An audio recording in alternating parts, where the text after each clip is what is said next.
கவர்ச்சியில் விழாதீர்கள். தேவையற்ற உலக கவர்ச்சிகள் இன்றைக்கு மனிதனை கெடுப்பதற்கு வரிசை கட்டி நிற்கிறது. கண்களை திருப்பாதீர்கள். உங்களுடைய கவனம் முழுவதும் இஸ்லாத்திலும், இஸ்லாத்தை எப்படி கடைபிடிப்பது என்பதிலும், பிறருக்கு எப்படி இஸ்லாத்தை சொல்வது என்பதில் தான் இருக்க வேண்டுமே ஒழிய என்ன டிவி வாங்கலாம், என்ன ஃப்ரிட்ஜ் வாங்கலாம், வாஷிங் மிஷின் செமி வாங்குவோமா லோக்கல் வாங்குவோமா, அது வேணுமா இது வேணுமா, தேவைக்கு வாங்கிக் கொள்ளலாம், தப்பில்லை. ஆனால் கவனத்தை முழுவதும் அதில் குவித்து மார்க்கத்தை விட்டு விலகிவிடக் கூடாது. மார்க்கத்தை மறந்து விட்டோம் என்று சொன்னால் நமக்கும் நம்முடைய பிள்ளைகளுக்கும் நம்முடைய வாரிசுகளுக்கும் மறுமையினுடைய வெற்றியை கொடுப்பதற்கு வேறு யாரும் உதவ மாட்டார்கள். இந்த உலகத்தில் நாம் ஒழுக்கமான சமுதாயமாக வாழ்வதற்கு மார்க்கத்தை விட்டால் வேறு வழி கிடையாது என்பதை மீண்டும் மீண்டும் வலியுறுத்தி பதிவு செய்து கொள்கிறேன். எனவே மரியம் அலைஹிஸ்ஸலாம் அவர்களுடைய தாயார் பிரார்த்தனை செய்தது போல நீங்கள் உங்கள் பிள்ளைகளுக்காக செய்யுங்கள். அஸ்ஸலாமு அலைக்கும் வரஹ்மத்துல்லாஹி வபரகாத்துஹு. கண்ணியத்திற்குரிய எல்லாம் வல்ல அல்லாஹுவின் நல்லடியார்களே, அல்லாஹினுடைய மார்க்கத்தை முறையாக அறிந்து நம்முடைய வாழ்க்கையில் செயல்படுத்த வேண்டும் என்கிற ஒப்பற்ற நோக்கத்தோடு நாம் அனைவரும் இந்த சபையிலே ஒன்று குழுமி இருக்கிறோம். இந்த அழகிய நிகழ்விலே எனக்கு கொடுக்கப்பட்டிருக்கிற தலைப்பு நவீன உலகில் மார்க்கத்தை மறந்த மங்கையர்கள். இதான் கொடுத்திருக்கிற தலைப்பு. இதுங்க பார்க்கறதுக்கு உங்களுக்கு ஒரு நெகட்டிவ் அப்ரோச்சில் தெரியலாம். அதாவது மார்க்கத்தை மறந்துட்டாங்கன்னு சொன்னா அப்ப திட்ட போறாங்க போல, என்ன இப்படி எல்லாம் இருக்கீங்களே என்று கேட்க போறாங்க போல நினைச்சு விடலாம். ஆனால் நாம் அப்படி பேசவில்லை. ஒரு பாசிட்டிவ் அப்ரோச்சோடு எடுத்து ஒரு நேர்மறையான அணுகுமுறையில் கையில் எடுத்துதான் இந்த தலைப்பை நாம் அணுக இருக்கிறோம் இன்ஷா அல்லாஹ். முதலாவதாக நான் சொல்ல வருகிற செய்தி, இன்றைக்கு இஸ்லாமிய மார்க்கம் எந்த அளவிற்கு நமக்கு தேவைப்படுகிறது என்பதை நாம் அறிந்து வைத்திருக்கிறோம். யாரும் இஸ்லாத்தை அறியாதவர்கள் இல்லை. இங்கு இருக்கக்கூடிய பெண்கள், ஆண்கள், எல்லா நபர்களிடத்திலும் நான் பொதுவாக கேட்கிறேன், யாராவது இஸ்லாத்தை மார்க்கத்தை மறந்த மனிதர்கள் இருக்கிறீர்களா? யாருக்காவது இஸ்லாம்னா என்னன்னு தெரியாத ஆளுக்கு வந்து உட்கார்ந்துருக்கீங்களா? இல்ல. அல்லாஹ்னா யாருன்னு தெரியுமா தெரியாதா? தெரியும். ரசூல்னா யாருன்னு நம்ம மறந்துட்டோமா? இல்ல. இருந்தும் ஏன் இந்த தலைப்பு? அதான் விஷயம். தலைப்பை விளக்குவது முதலாவது என்னுடைய பொறுப்புணர்வாகவும் கடமையாகவும் இருக்கிறது. மார்க்கத்தை மறந்த மங்கையர்கள் என்று ஏன் தலைப்பு கொடுக்கப்படுகிறது என்றால் நாம் காரணம் அல்ல, இந்த நவீன உலகம் காரணமாக இருக்கிறது. நல்ல முறையில் முஸ்லீமா இருக்கணும் தான் நம்ம நினைக்கிறோம். ஆனா முஸ்லீம்கள் மத்தியிலேயே தப்புகள், தவறுகள் நடப்பதை நாம் பார்க்கிறோம். ஏன் தவறு நடக்கிறது தெரியுமா? மார்க்கத்தை மறந்த காரணத்தினாலதான். மார்க்கத்தை படித்திருக்கிறோம், மார்க்கத்தை தெரிந்திருக்கிறோம், இஸ்லாத்தை விளங்கி இருக்கிறோம், அதில் மாற்று கருத்து அல்ல. ஆனால் அந்த சிந்தனை எல்லா நேரத்திலும் நம்முடைய மூளையிலே இருக்கிறதா? அதான் கேள்வி. அல்லாஹ் ரப்புல் ஆலமீன் யாரை அதிகமாக கவன ஈர்ப்போடு அவன் குர்ஆனிலே பேசுகிறான் என்று சொன்னால் ஆண்களை விட பெண்களைத்தான் பேசுகிறான். இதுதான் உண்மை. அதற்கு ஒரே ஒரு சான்று உங்களுக்கு நான் சொல்லுகிறேன். குர்ஆனிலே பல நபிமார்களுடைய பெயரில் சூரா இருக்கிறது, பல இறை தூதர்களுடைய பெயரில் அத்தியாயங்கள் இருக்கிறது, வசனங்கள் இருக்கிறது. அதை நான் மறுக்கவில்லை. ஆனால் பொத்தாம் பொதுவாக பூடகமாக ஆண்கள் என்று ஏதாவது சூரா இருக்கிறதா? எதுவுமே கிடையாது. பெண்கள் பேர்ல சூரா இருக்கா இல்லையாமா? இருக்கிறது. அப்போ இந்த ஒரு விஷயமே போதும், இஸ்லாம் ஆண்களை விட பெண்களுக்கு எந்த அளவுக்கு முக்கியத்துவம் கொடுக்கிறது யோசிச்சு பாருங்க. அல்லாஹ் ரப்புல் ஆலமீன் தன்னுடைய திருமறை குர்ஆனிலே பல இடங்களிலே சொல்லி காட்டுகிறான். யா அய்யுஹல்லதீன ஆமனு, நம்பிக்கையை கொண்ட மக்களே அழைக்கிறான். ஆனால் ஒரு இடத்தில் கூட யா அய்யுஹர் ரிஜால், ஆண்களை என்று அழைக்கவில்லை. நன்றாக கவனிக்க வேண்டும். ஆனால் அல்லாஹ் ரப்புல் ஆலமீன் பெண்களை பார்த்து அழைக்கிறான். யா அய்யுஹன் நபி, நபியே, குல்லி அஸ்வாஜிக், உங்களுடைய மனைவிமார்களாகிய பெண்களிடத்தில் நீங்கள் சொல்லுங்கள். வ பனாத்திக், உங்களுடைய பெண் பிள்ளைகளிடத்தில் நீங்கள் சொல்லுங்கள். அப்ப யாரைத்தான் அல்லாஹ் முதன்மைப்படுத்துறான்? பெண்களை தான். ஏன் முதன்மைப்படுத்துகிறான் தெரியுமா? எந்த ஒரு சமுதாயத்திலே, எந்த ஒரு நாட்டிலே, எந்த ஒரு ஊரிலே பெண்கள் பாதுகாப்பாகவும் விழிப்புணர்வாகவும் இருக்கிறார்களோ அந்த சமுதாயம்தான் உண்மையிலேயே சுதந்திரம் பெற்ற சமுதாயம். அதான் உண்மை. பெண்கள் வந்துங்க விழிப்புணர்வா இருக்கிறாங்க, ஆனா பாதுகாப்பு இல்லை. இது முழு சுதந்திரம் கிடையாது. அல்லது பாதுகாப்போடு இருக்கிறாங்க, விழிப்புணர்வு கிடையாது. எங்க எதை பேசுறது, இஸ்லாம்னா என்ன, மார்க்கம்னா என்ன தெரியல. இதுவும் முழுமையான ஒரு பெண்களுக்கான உலகம் கிடையாது. ஆனால் இஸ்லாம் எப்படி சொல்கிறது தெரியுமா? பெண்களுக்கு முறையான உரிமையும் கொடுக்கிறது, அவர்களுக்கு முறையான கடமைகளையும் கொடுத்து வைத்திருக்கிறது. எப்படி கடமை தெரியுமா? ஒரு பிள்ளையை பெற்றெடுத்ததிலிருந்து அந்த பிள்ளை சரியாக இஸ்லாமிய அச்சில் வளர வேண்டும் என்று சொன்னால் தகப்பனை விட தாய் தான் அதீத பங்கை வகித்துக் கொண்டிருக்கிறார். இதை நான் சொல்லவில்லை. மரியம் அலைஹிஸ்ஸலாம் என்று ஒரு ஒழுக்கத்திற்கு நாம் யாரையாவது முன்னோடியாக காட்டி பேச வேண்டும் என்று சொன்னால் நீங்க யார வேணா நீங்க எடுக்கலாம் பயான் குறிப்புக்கு. மரியம் அலைஹிஸ்ஸலாம் அவங்கள மறுக்க முடியாது. அந்த மரியம் அம்மையார் ஒழுக்கத்திற்கு மிகப்பெரிய எடுத்துக்காட்டாக அவர்கள் திகழ்கிறார்களே, அப்படி அவர்கள் திகழ்வதற்கு காரணம் யார் தெரியுமா? அவங்களுடைய தாய். அவங்களுடைய தாயை அல்லாஹ் குர்ஆனில் எப்படி குறிப்பிடுகிறான்? இம்ரானுடைய மனைவி. தாயுடைய பேரை அல்லாஹ் மென்ஷன் பண்ணல, தகப்பனுடைய பேரை சொல்லி அவருடைய மனைவி என்று நமக்கு சமிக்கையாக சொல்லி காட்டுகிறார். இப்போ மரியம் அலைஹிஸ்ஸலாம் அவர்களை பெற்றெடுக்கும் பொழுது அவர்களுடைய அம்மையார் இம்ரானுடைய மனைவி என்ன செய்தாரோ இதை இன்றைக்கு இருக்கிற பெற்றோர்கள் அனைவரும் செய்கிறோமா என்று யோசிக்க கடமைப்பட்டிருக்கிறோம். அதை நாம் செய்தோமே ஆனால் மார்க்கத்தை மறக்கவில்லை என்று பொருள். அதை பிள்ளைகளும் கடைபிடித்தார்களே ஆனால் மார்க்கத்தை மறக்கவில்லை என்று பொருள். அதை நாம் செய்யவில்லை என்றால் மார்க்கத்தை மறந்து விட்டோம் என்று அர்த்தம். அவங்க என்ன செஞ்சாங்க தெரியுமா? அல்லாஹ்விடத்தில் அவர்கள் பிரார்த்தனை செய்கிறார்கள் பாருங்கள். அதாவது அல்லாஹ்விடத்தில் அவங்க ஆண் குழந்தையை கேட்டாங்க. அல்லாஹ் ஆண் குழந்தையை கொடுக்கல, பெண் குழந்தையை கொடுத்துட்டான். மரியம் அம்மையார் அவர்களை அல்லாஹ் அன்பளிப்பாக கொடுத்து விட்டான். இப்ப அந்த தாய் சொன்ன பேச்சு என்ன தெரியுமா? அவங்க சொல்றாங்க, ஃபலம்மா வலஅத்துஹா, மரியம் அவர்களை ஈன்றெடுக்கும் பொழுது அவர்கள் சொல்லுகிறார்கள், வலஅத்துஹா உன்தா, இறைவா நான் ஒரு பெண் பிள்ளையை பெற்றெடுத்து விட்டேன் இறைவா. இது கவலையில சொல்லலைங்க. நம்ம ஊர்ல ஜிஹெச்ல எல்லாம் நான் பார்த்துருக்கேன். பெண் குழந்தை பிறந்துருச்சுன்னு வச்சுங்களேன், பெற்றெடுத்த தகப்பன் அந்த பொம்பளை பிள்ளையை தூக்க மாட்டாரு, எடுக்க மாட்டாரு கையில. தூக்குங்க வேண்டான்றான். ஏன்பா? செலவு வைக்கிறதுக்கு பிறந்துருச்சு.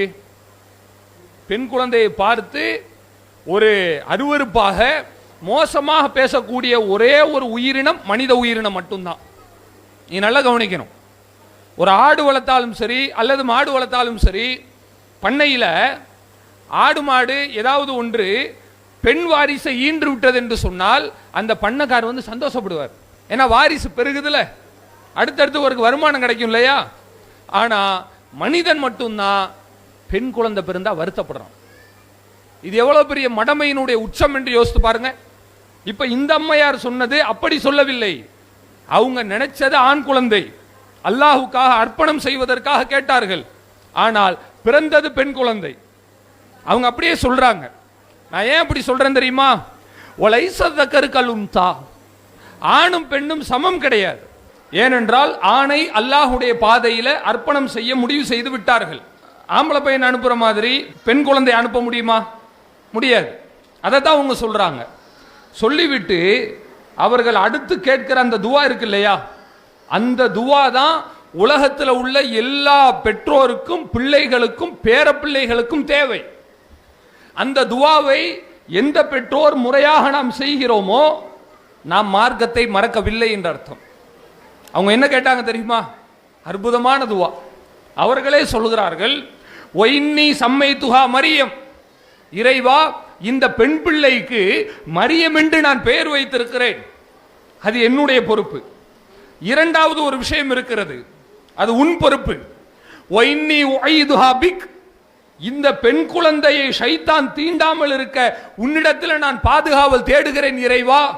யோசிச்சு பாருங்க, மரியம் அலைஹிஸ்ஸலாம் அவர்கள் ஏன் ஒழுக்கத்தினுடைய எடுத்துக்காட்டாக எப்படி திகழ்ந்தார்கள்? அவர்களுக்கு பாடம் சொல்லி கொடுத்தது யார்? மதரசாக்கு போனாங்களா? இப்படி எல்லாம் ஒழுக்கமாயிருமா?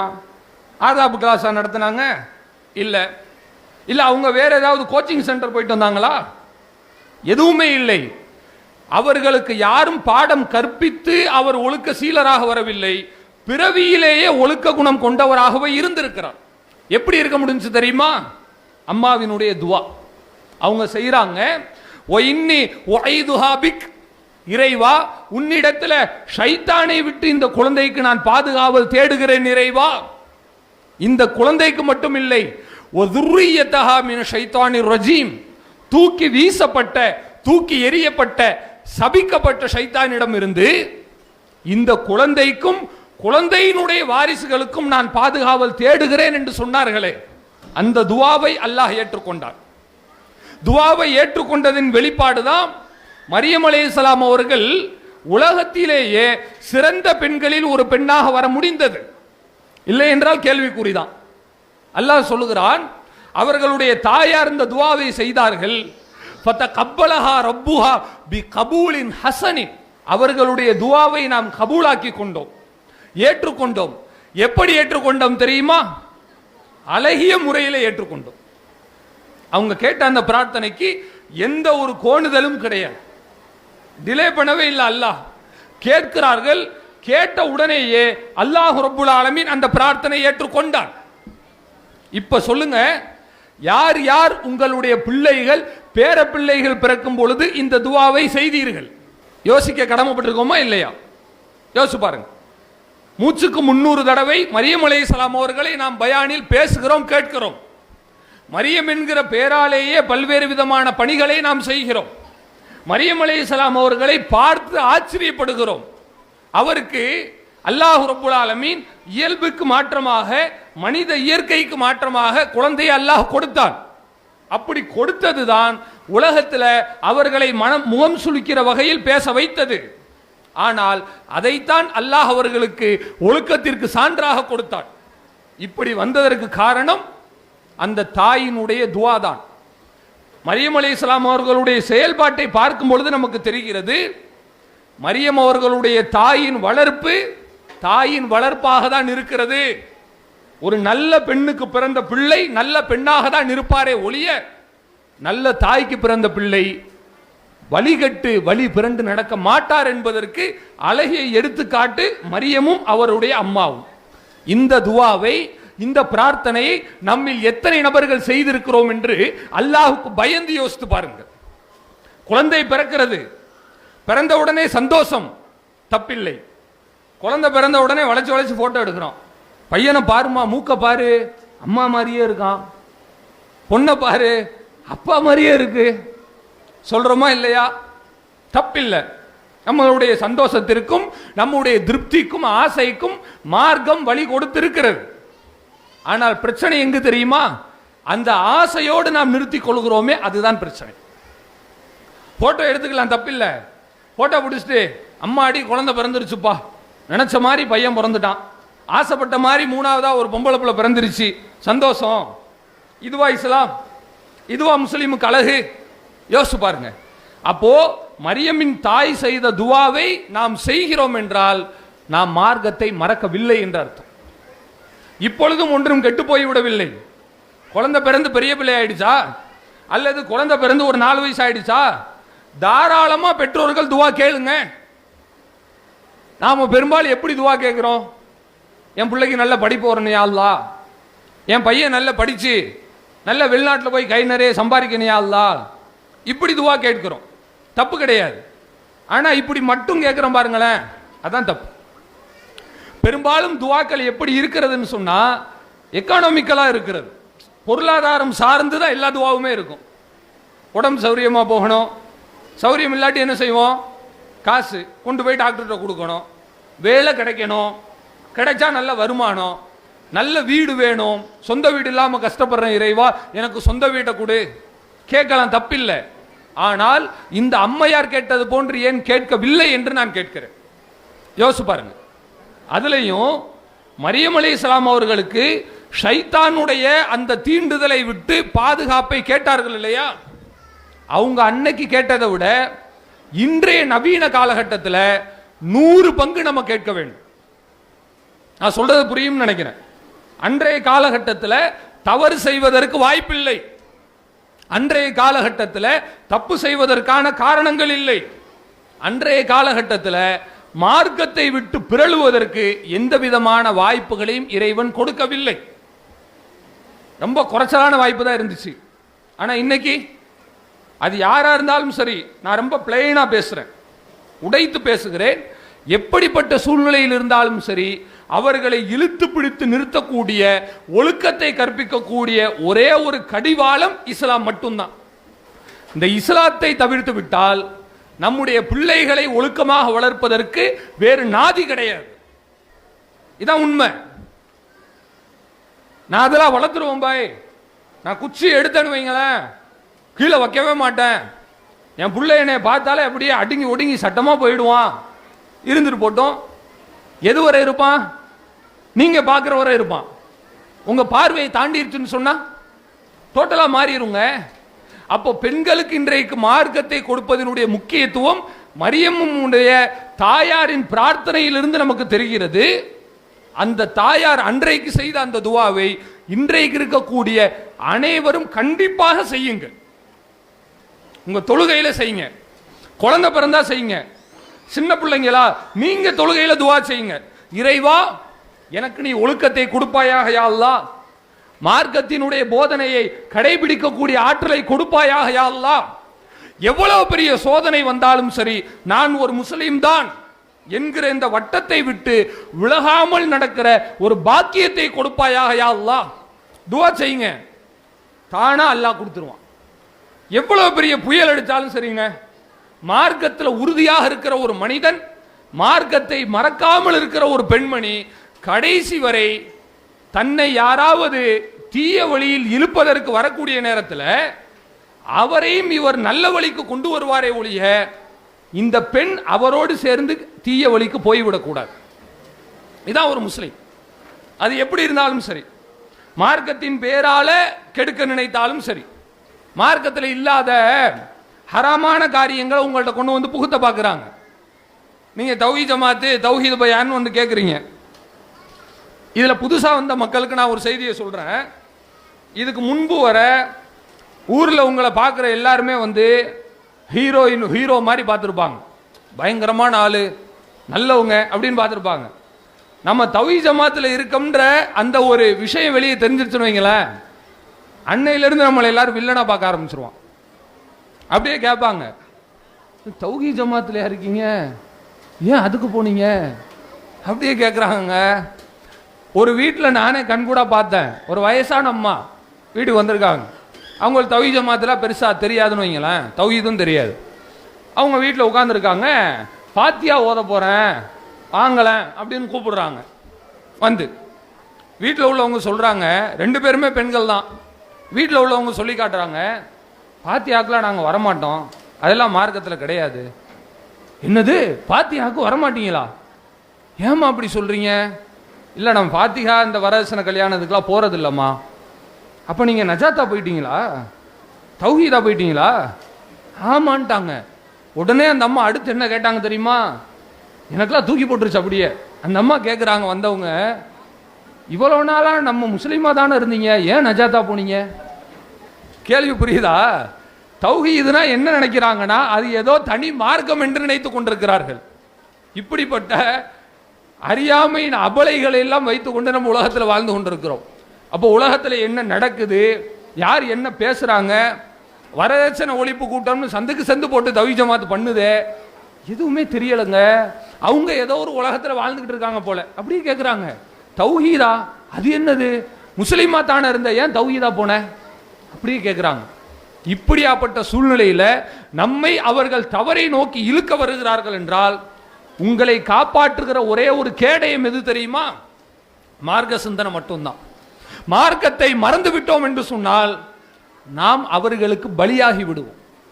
பலியாகி விடுவோம் என்றால் வெளிப்படையாக நான் சொல்லுகிறேன், அவர்களோடு சேர்ந்து நாமும் நரகத்திற்கு கூட்டணி போடுகிறோம் என்ற அர்த்தம். நீங்கள் பார்க்கலாம், சஹீஹ் புகாரியில் வரக்கூடிய அற்புதமான ஹதீஸ். அதாவது ஒரு பெண்மணி இருக்கிறார். உண்மையில் நான் சொல்லுகிறேன், அவர் பெண்தான். ஆனால் 1000 ஆண்களுக்கு சமானமான மன தைரியத்தோடு வாழ்ந்த பெண். நபி ஸல்லல்லாஹு அலைஹி வஸல்லம் அவர்கள் மக்காவில் இருந்து மதீனாவிற்கு ஹிஜ்ரத் செய்து வந்து விடுகிறார்கள். வந்துட்டாங்க. வந்த பிறகு அங்கிருந்து நிறைய பேர் ஹிஜ்ரத் செஞ்சு தனியா வந்தாங்க. அதுல இந்த பெண்மணியும் தனியா வந்தாங்க. இவங்க வந்துட்டாங்க. வந்து மதீனாவிற்கு நுழைந்த உடனே அல்லாஹ் ரப்புல் ஆலமீன் ஒரு வசனத்தை இறக்குகிறார். ஒரு பெண்ணுக்காக குர்ஆனுடைய வசனத்தை இறக்கி வைக்கிறான். நன்றாக கவனிக்க வேண்டும். நீங்கள் அல்லாஹ்வுக்காக வந்தீர்களே ஆனால், அல்லாஹ்வுக்காக நீங்கள் களத்தில் இறங்கினீர்களே ஆனால், அல்லாஹ் உங்களுக்காக களத்தில் இறங்குவார். இதான் வரலாறு. யா அய்யுஹல்லதீன ஆமனு, நம்பிக்கை கொண்ட மக்களே, இன் தன்சுருல்லாஹ், நீங்கள் அல்லாஹ்வுக்கு உதவினீர்களே ஆனால் நீங்கள் யாரையும் எதிர்பார்க்க தேவையில்லை. யன்சுருக்கும், அல்லாஹ் உங்களுக்கு உதவிக்கு வருவான். வேற யாராவது வேணுமா என்ன? அல்லாஹ் உங்களுக்கு உதவிக்கு வந்த பின்னாடி ஊர் உலகத்தில் இருக்கிற யாருமே வரவே இல்லை என்று வைத்துக் கொள்ளுங்களேன், கவலை இல்லை. காரணம், உங்களுக்கு உதவி செய்வது இந்த அகிலத்தை படைத்து பரிபாலனை செய்து கொண்டிருக்கக்கூடிய ரப்புல் ஆலமீன் செய்கிறான். அடுத்து அல்லாஹ் சொல்லுகிறான், வை சப்பித்து அக்தாமக்கும், உங்கள் பாதங்களை அல்லாஹ் ஸ்திரப்படுத்துவான். உங்களுக்கு உதவிக்கு அல்லாஹ் இருக்கிறான். உங்கள் கால்களை பலப்படுத்துவதற்கு இறைவன் இருக்கிறான். அல்லாஹ் சொல்லுகிறான். அந்த நெஞ்சுறுதியோடு, அந்த தன்னம்பிக்கையோடு இந்த பெண்மணியார் மக்காவில் இருந்து மதீனாவிற்கு தன்னந்தனியாக ஹிஜ்ரத் செய்து வருகிறார்கள். இன்னைக்கு உம்ராவுக்கு போனவங்க யார் இருந்தீங்கன்னா உங்களுக்கு தெரியும். பெண்கள்ல உங்களை கொண்டு போய் மக்காவிலேயே மதீனாலே விட்டுட்டு வந்துட்டாருன்னு வச்சுக்கோங்க, வீட்டுக்காரரு சந்தோஷமா இருந்துடலாம். ஏன்னா இன்னைக்கு இருக்கிற மதீனாவும் மக்காவும் லக்ஸுரியான மக்காவில் ஏசி உலகம், அதாவது உலகத்திலேயே நாட்டில் எல்லா இடத்துலையும் ஏசி இருக்கிற ஒரே ஒரு பகுதி எது தெரியுமா? கல்ஃப் மட்டும்தான், அரபு நாடுகள் மட்டும்தான். இந்தியாவில் எல்லா இடத்துலையும் ஏசி கிடையாது. வெஸ்டர்ன் கண்ட்ரிஸ் நீங்கள் போங்க, அமெரிக்கா போனாலும் சரி, ஆப்பிரிக்கா போனாலும் சரி, எங்குமே எல்லா பகுதியிலும் ஏசி கிடையாது. வீட்டில் வச்சுருப்பாங்க, கடையில் வச்சுருப்பாங்க. ஆனால் நீங்கள் அரபு நாட்டில் மட்டும்தான் மெக்கானிக் ஷாப்புக்கு போனாலும் ஏசி, கறிக்கடையிலையும் ஏசி, டீ கடையிலையும் ஏசி, ஹோட்டல்லையும் ஏசி. ஆடம்பரத்துக்கு இல்லை, அத்தியாவசியம். அங்கே ஏசி இல்லாமல் இருக்க முடியாது. இப்படிப்பட்ட மக்காவிலையும் மதீனாலையும் உங்களை கொண்டு போய் விட்டாங்கன்னு சொன்னால் நிறைய பேர் மனசாட்சி என்ன தெரியுமா சொல்லும்? அல்ஹம்துலில்லாஹ், நான் நிம்மதியாக இருந்துக்கிறேன், இங்கேயே தொழுதுட்டு மக்கால காபத்துல்லா பக்கத்திலே தொழுது துவா கேட்டு நான் இங்கே இருந்துக்கிறோமா எல்லாத்துக்கும் தோணும். இன்றைக்கு இருக்கிற மக்கா வந்து வசதியான மக்கா, மதீனாவும் வசதியான மதீனா. ஆனால் இந்த அம்மையார் கிட்டத்தட்ட 450-500 கிலோமீட்டர் தூரம் தன்னந்தனியாக உயிருக்கு உத்தரவாதம் இல்லாத காலகட்டத்தில் மக்காவிலிருந்து மதீனாவிற்கு செல்கிறார்கள். இவர்கள் வந்த பிறகு அல்லாஹ் ரப்புல் ஆலமீன் ஒரு குர்ஆனுடைய வசனத்தை இறக்குகிறார். சூரா மும்தஹினாவிலே நீங்கள் பார்க்கலாம். யா அய்யுஹல்லதீன ஆமனு, நம்பிக்கையை கொண்ட மக்களே, இதா ஜாஅத்துக்குமுல் முஃமினாத், மூமினான பெண்கள் உங்களிடம் வருகிறார்கள். எப்படி தெரியுமா? சும்மா வரல, சொந்தக்காரங்களை பார்க்கறதுக்காக வரல, அண்ணன் தம்பியை பார்ப்பதற்காக வரவில்லை. முஹாஜிராத், ஹிஜ்ரத் செய்து வருகிறார்கள். இஸ்லாத்துக்காக குடும்பத்தை விட்டுவிட்டு, சொத்து பத்தை விட்டுவிட்டு, பிள்ளைகள் அனைத்தையும் விட்டுவிட்டு அல்லாஹுக்காக வேண்டி இஸ்லாத்தை ஏற்று முஹாஜிர்களாக வருகிறார்கள். அப்படி வந்தார்கள் என்று சொன்னால் ஃபம்தஹினூஹுன், அவங்கள நீங்க சோதிச்சு பாருங்க. எதுக்கு வந்திருக்காங்கன்னு கேளுங்க. அல்லாஹு அலமு பி ஈமானிஹின், அவர்களுடைய ஈமானை அல்லாஹ் தான் அறிந்தவன். மனசுல இருக்கிற நம்ம யாரா தெரிய முடியுமா? சொல்லுங்க. மனசுல இவன் எந்த அளவுக்கு அல்லாஹ்வை நம்புறான், இதுக்கு ஸ்கேன் வச்சா பார்க்க முடியும்? அப்படியெல்லாம் இல்லை. இன்னஹு அலீமும் பிதாத்தி சுதூர், உள்ளங்களில் உள்ளதை அல்லாஹ்வே அறியக்கூடியவன். ஆனால் நீங்க பார்க்குறீங்க, மூமீன்களாக இருக்கிறார்கள், லா இலாஹ இல்லல்லாஹ் முஹம்மது ரசூலுல்லாஹ், இதற்காக தான் வந்திருக்கிறார்கள் என்று தெரிகிறதா? ஃபலா தர்ஜிஊஹுன்ன இலல் குஃபார், அவர்களை அந்த காஃபிர்களிடம் திருப்பி அனுப்பி விடாதீர்கள். திருப்பி அனுப்பக்கூடாதுன்னு அல்லாஹ் ஒப்பந்தத்தை முறிச்சிட்டான். ஏன் அனுப்பக்கூடாதுன்னு சொல்றான் தெரியுமா? இதற்கு முன்பு ஒரு உடன்படிக்கை நடந்தது. அந்த உடன்படிக்கையில் மக்காவிலிருந்து யாராவது முஸ்லீமாக மதீனாவிற்கு வந்தால் அவர்களை திருப்பி அனுப்பிடணும். இதான் உடன்படிக்கை. ஆனால் அல்லாஹ் அனுப்பாதீங்கன்னு சொல்றான். ஹுதைபியா உடன்படிக்கை, அந்த உடன்படிக்கையில தான் இஸ்லாத்தை ஏற்று யாராவது மதீனாவிற்கு வந்தால் அவர்களை நீங்க வச்சுக்கிற கூடாது, திருப்பி எங்கிட்டே அனுப்பிடணும். இப்படி ஒரு உடன்படிக்கை கையெழுத்தாச்சு. ரசூலுல்லாஹ்வும் ஒப்பந்தம் போட்டுக்கிட்டாங்க. அனுப்புறதான ஒப்பந்தம். ஆனா இந்த பெண்மணி வர்றாங்க, அல்லாஹ் அனுப்பாதீங்கன்னு சொல்லிட்டான். உம்மு குல்தும் ரலியல்லாஹு அன்ஹா தன்னந்தனியாக மக்காவில் இருந்து மதீனாவிற்கு வருகிறார்கள். அல்லாஹ் சொல்லிட்டான், ஃபலா தர்ஜிஉஹுன்ன இலல் குஃபார், நீங்கள் இந்த பெண்ணை அவர்களிடம் அனுப்பாதீர்கள். ஏன் தெரியுமா? லாஹுன்ன ஹில்லுல்லஹும், இந்த சுத்தமான பெண்கள், ஹராம் ஹலாலை பேணி நடந்து மார்க்கத்தை ஏற்றுக்கொண்டு நடக்கக்கூடிய தூய்மையான பெண்கள், அவர்களுக்கு ஹலாலானவர்கள் கிடையாது. அவனுக்கு ஹலால் ஹராம் கிடையாது. அவன் என்ன வேணாலும் பண்ணுவான், குடிப்பான், கூத்தடிப்பான், கச்சேரி வைப்பான், என்ன வேணாலும் செய்வான். அவனுக்கு ஹலால் ஹராம் இல்லை, கேட்பார் இல்லை. இந்த பெண்கள் சுத்தமானவர்கள், தன்னுடைய வாழ்க்கையை சுத்தப்படுத்தி வந்திருக்கிறார்கள். இவங்களை நீங்க திருப்பி அனுப்பலாமா? அனுப்பக்கூடாது. வலாஹும் யஹில்லூன லஹும், அவர்களும் இந்த பெண்களுக்கு தகுதியானவர்கள் இல்லை. ரெண்டு பேருமே வேற வேற ஜேர்னல்ல இருக்கிறாங்க. அவங்க வேற வழியில் இருக்கிறாங்க, இவன் வேற வழியில் இருக்கிறான். எப்படி சேர்த்து வைக்க முடியும்? முடியாது. வஆத்துஹும் மா அன்ஃபகு, அந்த பெண்களுக்கு அவர்கள் மஹர் கொடுத்திருந்தார்கள். யாருங்க? மக்கத்து காப்பீர்கள். மஹரை பொறுத்த வரைக்கும் நீங்க நல்லா விளங்கிக்கங்க. இந்த வரதட்சணையில் இருக்கிற ஆகப்பெரிய கொடுமை என்ன தெரியுமா? நம்ம சமூகத்தில் தான் பெரும்பாலும் பெண்ணை பெற்றெடுத்தவங்க திருமணம் செய்யறதுக்கு இவங்க பொருளாதாரத்தை கொடுக்குறாங்க. அரபுகள் இஸ்லாத்துக்கு முன்னதாகவே பெண்கள்கிட்ட வாங்க மாட்டாங்க, இவன் தான் பெண்களுக்கு கொடுப்பான். அதை ஒரு பழக்கமாக வச்சிருந்தாங்க. அதைத்தான் எல்லாம் சொல்லி காட்டுறான். அவங்க அந்த பெண்களை திருமணம் முடிக்கும் பொழுது கொடுத்திருப்பாங்கல்ல தொகை, அந்த தொகையை முகமது நபி அவர்களே நீங்க அரசாங்கத்திலிருந்து எடுத்து கட்டிருங்க.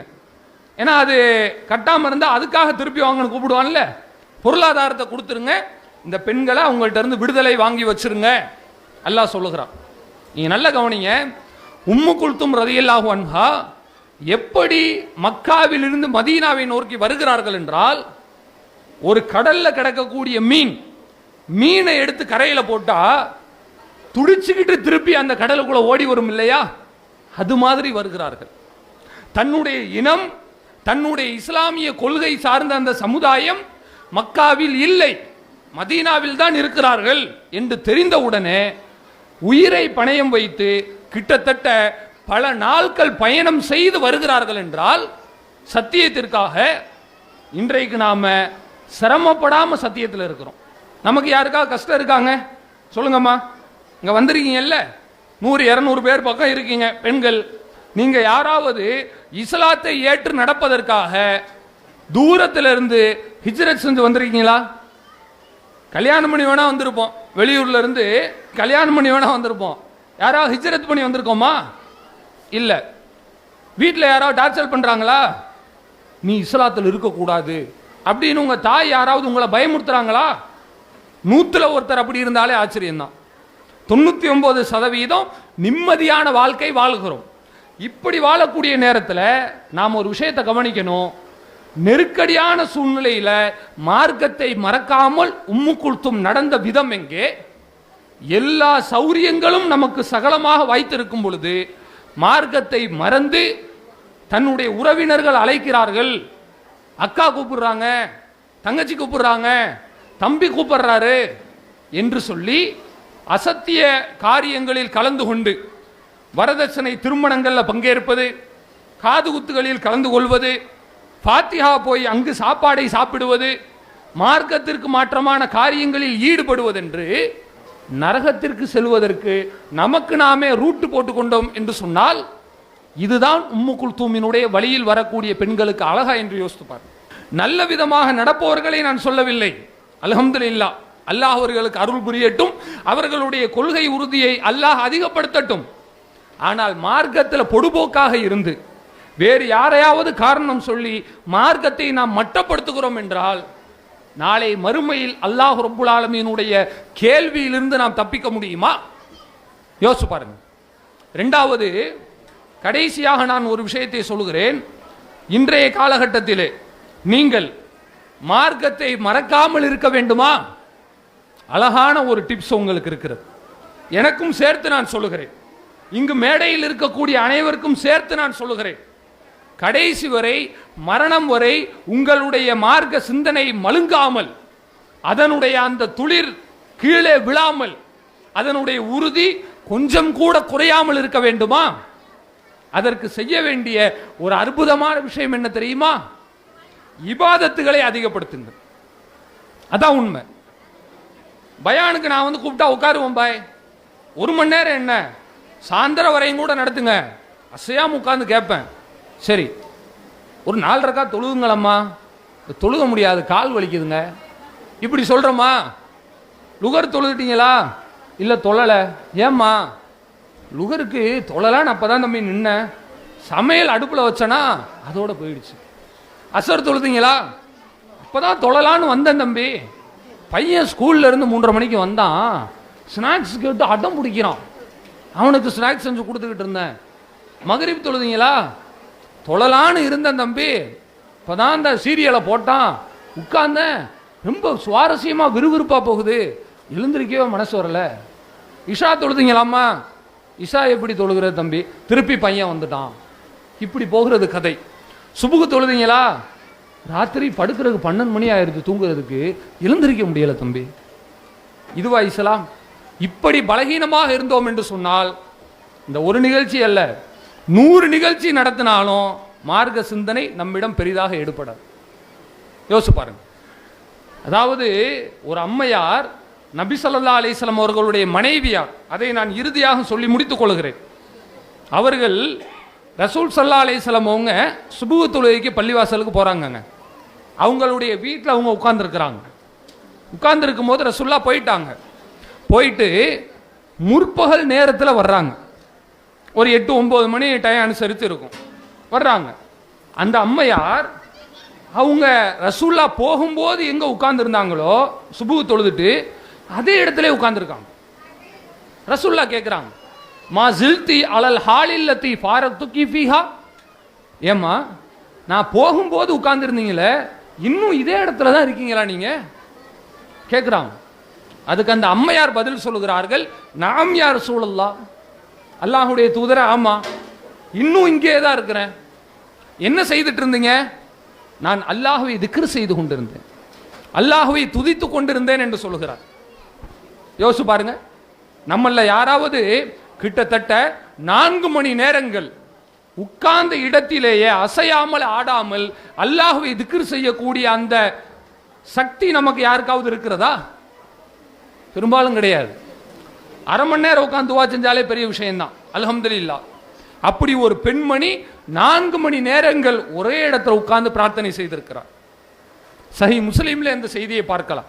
ஜுவைரியா ரலியல்லாஹு அன்ஹா சொல்லுகிறார்கள், நான் காலையிலிருந்து இப்பொழுது வரை அல்லாஹ்வை திக்ர் செஞ்சுக்கிட்டே இருக்கேன்னு சொல்லி காட்டுறாங்க. அப்ப அல்லாஹ்வுடைய தூதர் அருமையான ஒரு வார்த்தையை சொல்லுகிறார்கள், நீங்க இவ்வளவு நீளமா திக்ர் செய்றீங்க இல்லையா, இவ்வளவு நேரம் எடுக்கிறது, இவ்வளவு பெரிய திக்ரையும் நான் ஒரு 4 வார்த்தைகளை சொல்லி தருகிறேன். 4 வார்த்தையும் நீங்க ஒரு தராசுல 2 தட்டுல வச்சீங்கன்னா நான் சொல்லுகிற அந்த கலிமாக்கள் தான் எடை அதிகமாக தராசு கீழே போகும். 4 மணி நேரம் செய்கிற துவா எங்கே, 4 வார்த்தைகள் எங்கே? அற்புதமான துவாவை அல்லாஹ்வுடைய தூதர் கற்றுக் கொடுத்திருக்கிறார்கள். அந்த துவாவினுடைய நோக்கமே என்னவென்று சொன்னால், நீங்க தொழுகும் போது மார்க்க சிந்தனை நமக்கு இருக்கு, பயான் பேசும்போது கேட்கும் போது இருக்கிறது, குர்ஆனை படிக்கும் போது இருக்கிறது, மற்ற நேரங்கள்ல இல்லையே. அப்ப மறக்காமல் இருப்பதற்கு என்ன செய்ய வேண்டும் தெரியுமா? அன்றாடம் ஓதுவதற்கு கற்றுத்தந்த துவாக்களை நீங்கள் ஓதுங்கள். சுப்ஹானல்லாஹ் சொல்லுங்க, சுப்ஹானல்லாஹி வ பிஹம்திஹி சொல்லுங்கள். ஜுவைரி அம்மையாருக்கு அல்லாஹ்வுடைய தூதர் கற்றுத்தந்த துவா நமக்கும் சேர்த்து தான் கற்றுத்தந்தாங்க. அந்த துவா தெரியுங்களா? சுப்ஹானல்லாஹி வ பிஹம்திஹி அதத ஹல்கிஹி வ ரிضா நஃப்ஸிஹி வ ஸினத அர்ஷிஹி வ மிதாத கலிமாத்தி. அல்லாஹ்வுடைய தூதர் சொல்லி தருகிறார்கள், 4 மணி நேரம் ஓதின பிரார்த்தனையை இந்த பிரார்த்தனை முந்தி செல்கிறது, எடை அதிகம். ஏன் தெரியுமா? 4 மணி நேரம் ஓதிய பிரார்த்தனையை விட இதற்கு அதனுடைய பொருள் அவ்வளவு பலமாக இருக்கிறது. ரசூல் ஸல்லல்லாஹு அலைஹி வஸல்லம் ஒவ்வொரு வார்த்தையும் யோசித்து யோசித்து கொடுக்கிறார்கள். இது உண்மையிலேயே சராசரி மனிதனுக்கு வராது, நபிமார்களுக்கு மட்டும்தான் வரும் இந்த மாதிரி சிந்தனை. என்ன பொருள் தெரியுமா? சுப்ஹானல்லாஹ், அல்லாஹ் நீ தூய்மையானவன். எந்த அளவுக்கு தூய்மையானவன் தெரியுமா? அதத ஹல்கை, உன்னுடைய படைப்பினங்கள் அளவுக்கு நீ தூய்மையானவன். அல்லாஹ்வுடைய படைப்பினங்கள் எவ்வளவு என்ன முடியுமா? எண்ணி சொல்ல முடியுமா? இல்லை. அந்த அளவுக்கு நீ தூய்மையானவன். வரிதா நப்சிஹி, இறைவா உன்னுடைய திருப்தி வேண்டுகிற அளவுக்கு நீ தூய்மையானவன். இறைவா, அல்லாஹ்வுடைய திருப்தி மிக பெரியது. குர்ஆனில் அல்லாஹ் சொல்லுகிறான், வரிதுவானும் மினல்லாஹி அக்பர், அல்லாஹ்வினுடைய பொருத்தம் தான் மிக பெரியது. அடுத்து அல்லாஹ்வுடைய தூதர் சொல்லி காட்டுகிறார்கள், அதத ஹல்கை வரிதா நப்சி வஸினத அர்ஷி, அரிசியினுடைய எடை அளவுக்கு நான் உன்னை புகழுகிறேன் யா அல்லாஹ். அரிசி எவ்வளவு பெரியது? ஆயத்துல் குர்சியில ஓதுகிறோம் இல்லையா? வசிஅ குர்சியுஹு ஸமாவாதி வல் அர்ள், அல்லாஹ்வினுடைய குர்சி அவனுடைய சிம்மாசனமானது, அதுதான் அரிஷ். அந்த அரிஷ் என்பது வானங்களையும் பூமியையும் உள்ளடக்கும். வானம் பூமி எடுத்து அரிசுக்குள்ள நீங்க வச்சீங்கன்னா அரிசு தான் பெருசா இருக்கும், வானம் பூமி உள்ள வந்துடும், சிறியது. அந்த அளவுக்கு நான் உன்னை புகழுகிறேன் இறைவா. மிதாத கலிமாத்திஹி, மேலும் உன்னுடைய கட்டளைகள் அளவுக்கு நான் புகழுகிறேன் இறைவா. அல்லாஹ்வுடைய கட்டளைகள் எவ்வளவு தெரியுமா? குர்ஆனில் அல்லாஹ் சொல்லுகிறார், குல், நபியே நீங்கள் சொல்லுங்கள், லனஃபிதல் பஹ்ரு கபுல அன் தன்ஃபத கலிமாத்து ரப்பி, இந்த கடலை நீங்கள் எழுதுகோலுக்கு மையாக மாற்றினாலும் கூட என்னுடைய கட்டளை முடிவதற்கு முன்னதாக கடல் நீர் தீர்ந்து விடும். எல்லாமே அல்லாஹ்வுடைய கட்டளை. நான் இப்ப பேசுறேன், இதுவும் அல்லாஹ்வுடைய கட்டளை. பேசுற வீடியோ எடுக்கிறாங்க, இதுவும் அல்லாஹ்வுடைய கட்டளை. பேசுற நீங்க கவனமா உட்கார்ந்து கேட்குறீங்க, இதுவும் அல்லாஹ்வுடைய கட்டளை. கேட்குறீங்கன்றத சொல்றேன் பாருங்களேன், இதுவும் அல்லாஹ்வுடைய கட்டளை. அனைத்துமே அல்லாஹ்வுடைய கட்டளை. இந்த ஒரு சின்ன ஹால்லே நீங்க பாத்தீங்கன்னா ஆயிரக்கணக்கான கட்டளைகளை அல்லாஹ் பிறப்பிக்கிறான். பாண்டிச்சேரியில எத்தனை கோடான கோடான கோடி கட்டளைகளை பிறப்பிப்பான்.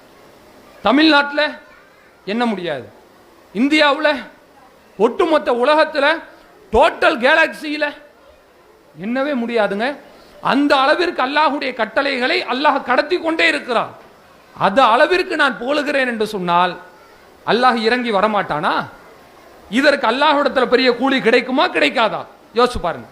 இந்த மாதிரி துவாக்களை அன்றாடம் ஓதுங்க. கவர்ச்சியில் விழாதீர்கள். தேவையற்ற உலக கவர்ச்சிகள் இன்றைக்கு மனிதனை கெடுப்பதற்கு வரிசை கட்டி நிற்கிறது. கண்களை திருப்பாதீர்கள். உங்களுடைய கவனம் முழுவதும் இஸ்லாத்திலும், இஸ்லாத்தை எப்படி கடைபிடிப்பது என்பதிலும், பிறருக்கு எப்படி இஸ்லாத்தை சொல்வது என்பதில் தான் இருக்க வேண்டுமே ஒழிய, என்ன டிவி வாங்கலாம், என்ன ஃப்ரிட்ஜ் வாங்கலாம், வாஷிங் மிஷின் செமி வாங்குவோமா லோக்கல் வாங்குவோமா, அது வேணுமா இது வேணுமா, தேவைக்கு வாங்கிக் கொள்ளலாம், தப்பில்லை.